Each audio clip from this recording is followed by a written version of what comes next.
আসসালামু আলাইকুম ওয়া রাহমাতুল্লাহি ওয়া বারাকাতু। প্রিয় দর্শক শ্রোতা, আজকের ভিডিওতে আলোচনা করা হবে কিভাবে রোগীর চোখ খুলে জিন ও জাদুর চিকিৎসা করতে হয়। বর্তমানে অনেকেই আছে যারা নতুন কবিরাজি করছেন বা কবিরাজি শিখছেন, তারা হয়তো রোগীর চোখ খুলে কিভাবে জিনের চিকিৎসা, জাদুর চিকিৎসা কিভাবে করতে হয় সেটা সঠিকভাবে জানেন না।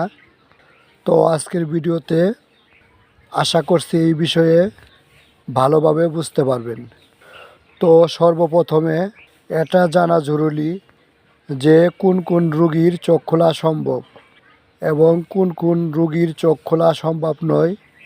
অনেক সময় নানা কারণে রোগীর চোখ খোলে না।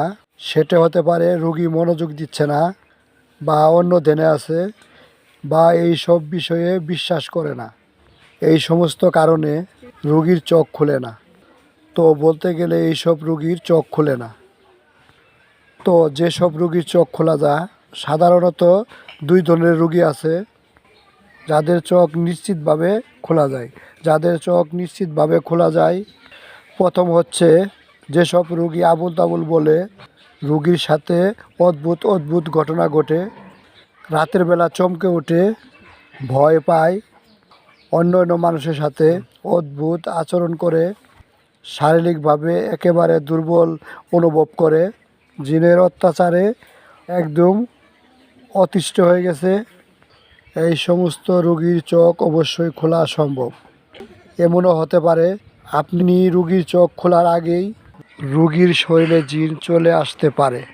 দ্বিতীয় হচ্ছে যেসব রোগী শুধু ভয়ঙ্কর ভয়ঙ্কর স্বপ্ন দেখে ভয় পায়, যেমন স্বপ্নে তাকে কেউ মেরে ফেলছে, স্বপ্নে কেউ তাকে ডাকছে, স্বপ্নে কেউ তাকে ভয় দেখাচ্ছে। এইসব স্বপ্ন ছাড়াও জিনের কারণে মানুষের সাথে তার সম্পর্ক খারাপ হচ্ছে, বিবাদ সৃষ্টি হচ্ছে, জিন দূর থেকে ক্ষতি করছে, চালান জিন বা কোনো মানুষ পরিচালিত জিন দ্বারা ক্ষতি করা হচ্ছে, এমন হলে রোগীর চোখ খোলা যাবে। তো এই সব বৈশিষ্ট্য যে রোগীর মধ্যে আছে সেই সব রোগীর চোখ খোলা সম্ভব। এবার রোগীর চোখ কিভাবে খুলতে হবে, কি করতে হবে, এই সব বিষয়ে জানবো।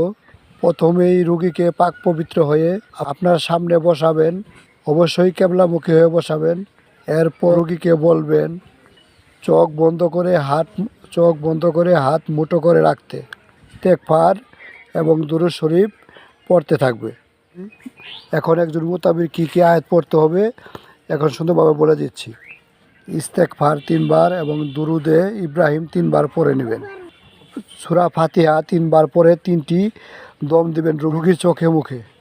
ও সূরা আর রহমানের 33, 34, 35 ও 36 আয়াত পরে 3 বার পরে 3টি দম দিবেন।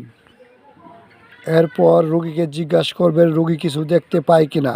যদি সাদা বা কালো আকৃতির কিছু অস্পষ্ট দেখতে পায়, অথবা কোনো বাড়িঘর অস্পষ্ট দেখতে পায়, মানে যেটা দেখছে সেটা যদি স্পষ্ট দেখতে না পায়,